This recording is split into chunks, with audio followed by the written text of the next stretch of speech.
Hello and welcome back to another episode of Akiba's Trip, Undead and Undressed. Here we go. Again, jumping right into some of these main quest events, and things are gonna heat up a little bit. We're finally gonna make some progression on the actual plot and not just the side quests. Those side quests are important to this playthrough, naturally. So basically, we come here and Shizuka ran away. She's trying to explain herself, and you think we're gonna learn some stuff, but instead we're gonna run into this guy. Remember this guy? From the very beginning of the game? Oh yes. This guy's back. If you thought you forgot about him, or if you thought that he would never come back, no, he's back, and he's as smug and self-righteous as ever, and we're gonna have to beat him up. Zenya Amo. This guy, we'll fight him several times. This is the first encounter, and this is the part where you're supposed to be like, oh man, this guy is not like every other normal enemy in this game. And fighting him is going to be annoying the very first time, and only the very first time. And there's a very good reason for that, and you'll find out later. But this first time, when you fight him, his character is very deliberately poised to be as annoying as possible to whoever's fighting him, because he'll like only use strong attacks, and his guard AI is like considerably better than every other mob enemy in the game. So here we go. So you're gonna see immediately he's gonna go for a strong attack, and he has these combo attacks that he very rarely uses. He usually goes for this strong attack, and unfortunately I tried to hit him, but Shizuku kind of got on the way there. Basically, he'll try to go for these strong attacks a lot, and it's really annoying. Other times, he'll mostly stay in guard mode because his guard AI is really smart. He usually knows how to stay in this. And then he has this attack, which basically gives him like Dark Souls-esque poise, where no matter how hard you hit him, he basically does not budge. His combo attacks are really annoying. So as you can see, he basically whittled me down to almost nothing. However, I was able to get him here. Now, as you noticed, I've done so much damage to him, but it doesn't look like he's budged at all. Right now, we're not going to get the benefit of stripping him at all. This is basically an endurance match, which I'm constantly losing due to the fact that I keep trying to do strong attacks when he's trying to do strong attacks. Now, luckily, Shizuku kind of did a thing there and helped me out. But basically, we're going to wail on this guy until he just stops attacking. And that could be annoying. And all these strong attacks and things, and him being really good at defense, makes it a lot harder to deal with him, especially that poise attack. It's considerably annoying because no matter where you hit him, he'll hit you if you're trying to attack him then, so it's kind of like a check. And his dodging, which is very consistent, makes for a very difficult fight the first time. Because later we're going to acquire something that's going to make fighting him an incredibly easy experience. But first, we're going to have to deal with this. And of course, he keeps doing that strong attack, and Shizuku keeps trying to attack him, which is actually messing me up more than I'd like it to be. I'm trying to get in there and get hits, and then she's kind of in the way. Though when she's actually hitting, that's great. So now we're getting the buffed damage bonus, which I could use, but right when it becomes useful, he's already down for the count. So this is the first time we're going to encounter Zenya Amo. That's the end of the encounter. We're not going to fight him anymore, and there's a pretty good reason for that. After he does this great monologue, and another almost very blatant fourth wall break here from the people at Acquire. I'm the strongest of the mob characters. It's like, oh man, are we playing a video game? Now, he gets all... look at my stick, but then Rin shows up to kick him in the back. Of course, if you couldn't tell that was Rin by her, stockings, now you can, because it's going to zoom in on her. And Rin's here to make things easier for us. He's going to get all weird about it and not stop attacking us, which is very convenient. Because I don't want to fight this guy anymore. Not yet. Not yet. But later I will, but not yet. So he's gonna get all smug and leave us, and that's gonna be fantastic because I'm pretty much done with him, and that's all good. So we're very close to getting a move that I'm really looking forward to using. However, not yet. For a couple reasons. The biggest of which means is that we're gonna get more side missions, and yes, they are gonna take more time, as they all will for the rest of this playthrough. So, Rin and Shizuku are gonna talk. We're gonna be all very out of the loop here, and she's being very intimidating, and we don't know why. Why is Rin being intimidating? Why is she involved? Why does she have such a big keyboard? All great questions that none of which are going to be answered right now, but they will. Oh, they'll be important. So here, I almost picked the autograph reply because I thought it'd be funny. But then I remembered that that's one of those replies to go to Rin's route. So, and I don't want to screw anything up here. So I had to do a little double take there. Luckily, I was on the game. So, right now we don't have any side missions to pick up yet. We will, though. We have a quick email. It's just from Toko telling us to come back to Mogra. And after this Mogra cutscene, we're gonna have more side missions, as is the natural course of this game. So now that we've succeeded in fighting our good friend Zenya for the very first time, the not so big bad but big bad, we're gonna start talking about the future again, as we do here in the Mogra cutscenes. Lucky for us, things are gonna go pretty smooth sailing from here on out. So basically, now my sister's gonna come out and get mad because she thinks I almost died. I didn't. I had that fight under control pretty much the entire time, so I think I handled that pretty well. But yes, this is the cutscene before the mission where we're finally going to inquire a move I've talked about. It's very useful, very fun, and very easy to use, and that is the Unison Strip. However, we will not get it yet. We have a couple side missions to do, which we're obviously going to get after this conversation is over. There's a couple side missions we're going to do that are not as lengthy as the ones we just did, but they have they have some things to do that's going to require me to run around places. So naturally, the natural course is that I'm going to be running around doing stuff. So basically, we're going to get a choice coming up really quick. Another important choice, actually. Almost blatantly important, because it's gonna be one of those choices that's very clearly divided in lines when you think about it, because it involves characters specifically.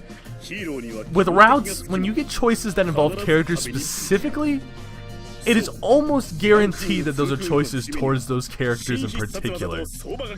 So, Pop's gonna give us a great anime analogy, really touching, really powerful anime analogy for, you know, powering up. We gotta power up, because we're facing Big Bad, I mean, the son of Big Bad, or lesser Big Bad. He's a bad, but he's not as big as the bad as that guy with the sword from earlier. But basically, yes, we're gonna get.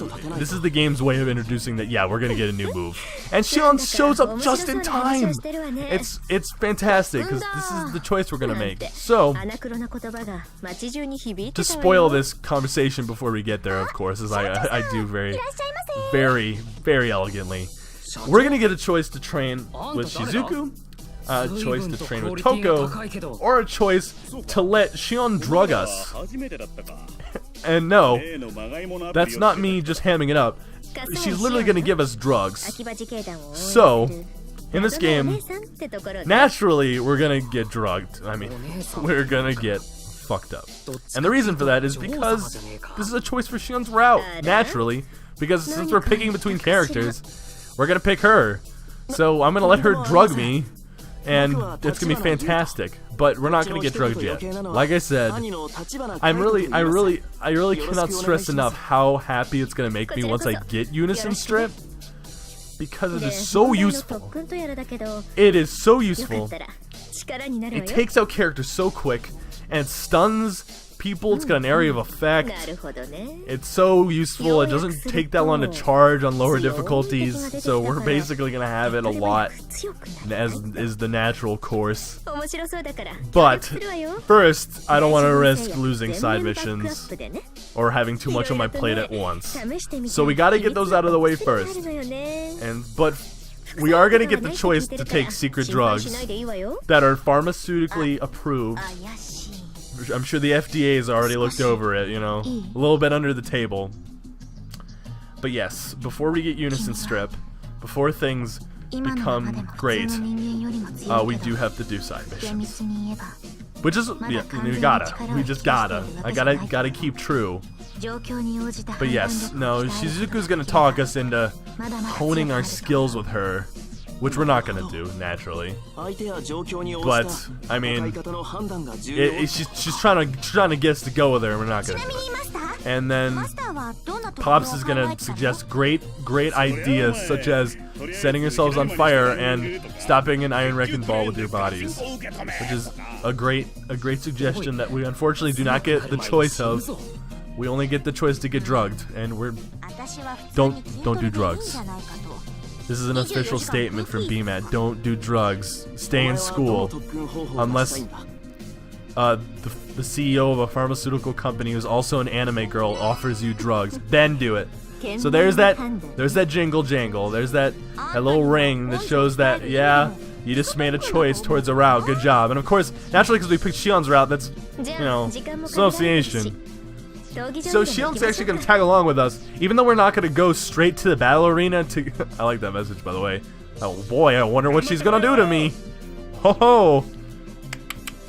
Anyways, even though we're not going to go to the battle arena immediately to get Unison Strip, she's still going to be tagged along. It's still assigned her as our partner, so we're not going to do any of these side missions alone, thankfully. It's not going to be like doing all those others again. I just kind of flick through the pitter chat here, talking about Shion actually very specifically, so it's almost convenient.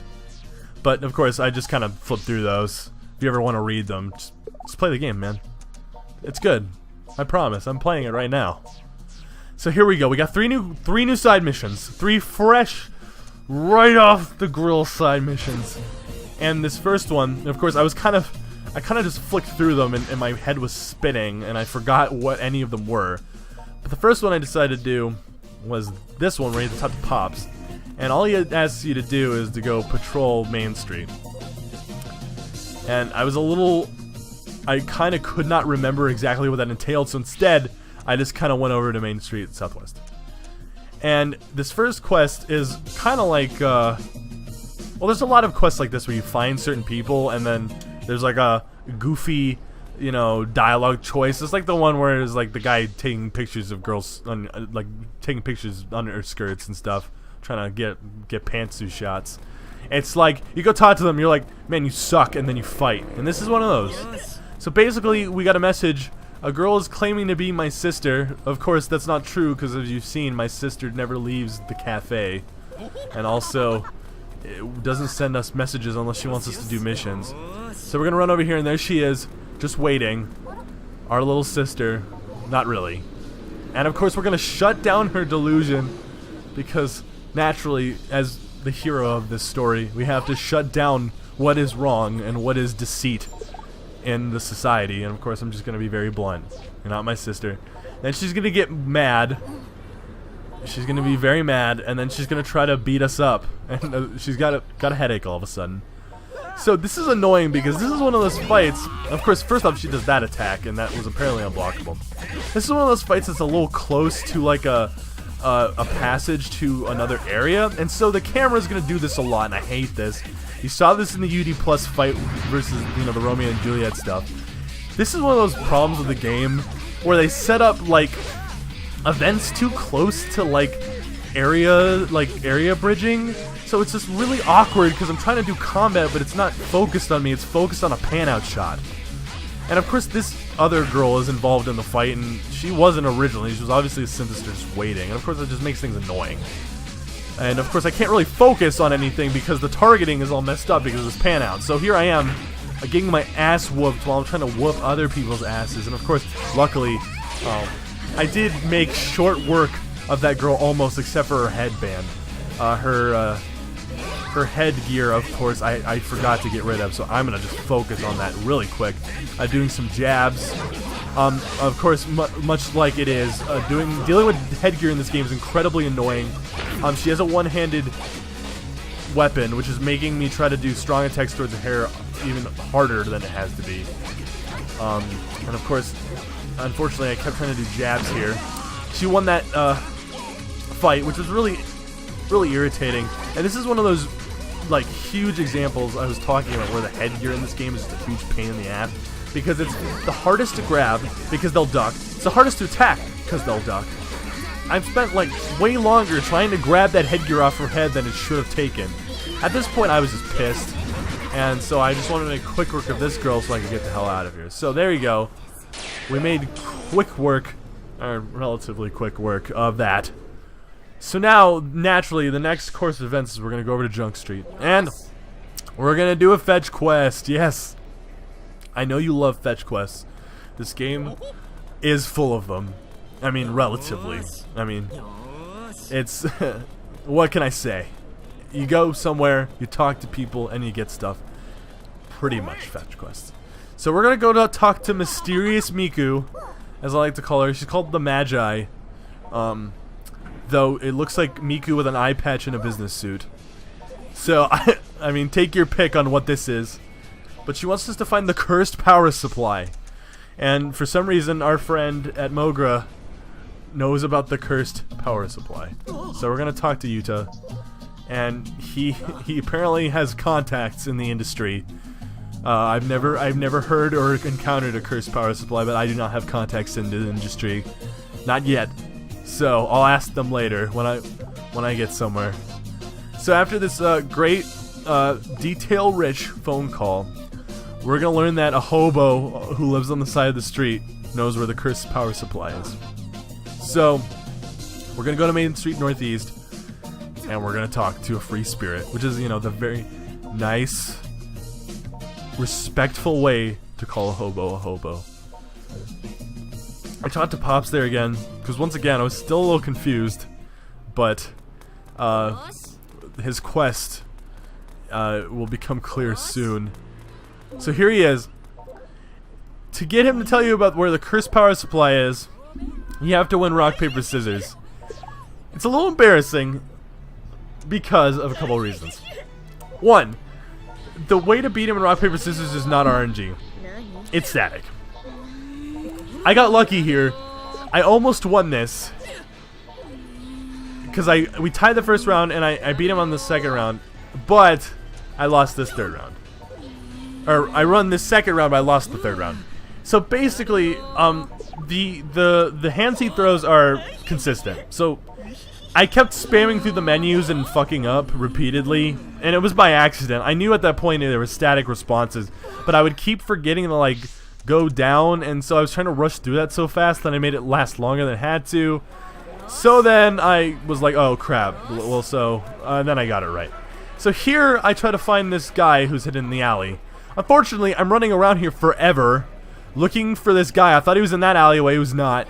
And after running down and up and down the street a million times, I finally found him. He's in this stupid alleyway, kind of out of the way.